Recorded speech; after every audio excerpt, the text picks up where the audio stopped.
Hey, what's going on, everyone? Brad here from Preeminent Practice. Do you ever wonder why some campaigns that you will run will attract nonstop patients, work really great, and then all of a sudden stop working?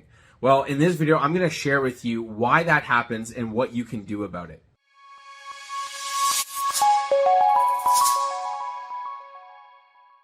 Now, the first thing that you need to understand is that whenever you're going to market, you need to look at where the prospect is in their actual buying journey.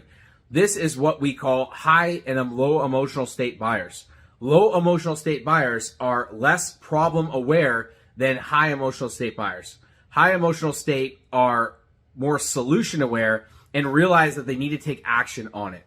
Now, when you're doing marketing, you should always custom tailor your offers to make sure that you have a multitude of offers to meet people where they are. Most people only focus on, hey, a book now or a discounted front end offer or something along those lines, which are situated more towards higher emotional state buyers who are in the solution awareness state. The disadvantage there is you only got about 10 to 15% of prospective buyers who are ready to take action right at this second. There's 85% of other people who are in the problem awareness state and need some sort of understanding, more specifically education on like where they are and like what the solutions are. If you have someone who's very low emotional state, meaning they are not really problem aware at all, maybe they just started having back pain or shoulder pain or whatever issue that they've been experiencing, they may not even know what the next steps or solutions are potentially even for them to solve that problem. These people are really good to market to because there's a lot of them, they have a problem, and if you can help provide them a solution first, you will get them to convert into your processes. The other end of the spectrum, when you're getting higher emotional state people, the challenge is that those people have maybe tried other things, so you're going to have more sales resistance, they're going to be more skeptical, and you need to adapt the offer to be more congruent for those types of people. Now, obviously, we want to have those types of offers, but we also want to make sure that we are having people in the lower emotional state and problem awareness stages where we can provide them with the solution because there's more of them.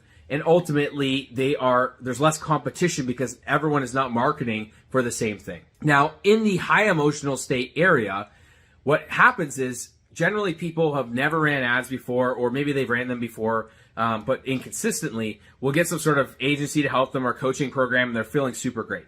They launch their campaigns in 4 to 6 weeks, everything's going well, and then it starts to taper off. Leads start going down, quality starts going down, and all of a sudden they start to saturate that area.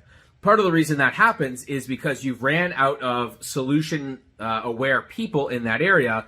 And a lot of the times offers that I see are like traditional agency style, like, hey, gym goers of this area, your shoulders pinching, pelvic floor people, are you sick and tired of this? All those kind of like those types of things that used to work. They end up getting burnt out. So people initially see some success and then they will start to drop off.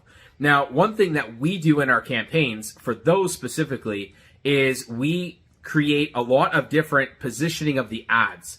So we use different copy principles. You can watch some of my videos and workshops in my Facebook group or on my website, more specifically on the copywriting principles. But we want to speak more to the outcomes and fill in the gap of what we call the perceptive gap for these prospects to be able to utilize your service. Remember, what you are really selling is not necessarily the outcome, but it's more or less the mechanism attached to the outcome of why people need to get into your service. So gone are the days of saying, hey, we got a $47 offer, $57 offer, come book in. Those ads are only going to get more expensive. You're going to be oversaturated with more and more people marketing, and people are going to get burned out from those ads. So you need to have some variation in that. The other thing is, if you are not running any types of ads towards problem state buyers, you need to get on that right away because it's such a large percentage of population, and they are, virgin buyers, so to speak, in terms of finding a solution to that specific problem. So those people, they have less skepticism, they have more just needing to understand or connect your service to the outcome. So the mechanism is such a critical component to that. Whether you're running on Facebook, Google, YouTube, TikTok, I run all of those types of ads. It's very important to have different types of campaigns for where those buyers are, from low emotional state, problem aware, to higher emotional state and solution aware buyers. So hopefully you found this video helpful, guys. Make sure you incorporate those changes. It will help you stay prosperous with your campaigns as you go into later this year, and make sure that ultimately you're set up for consistent success.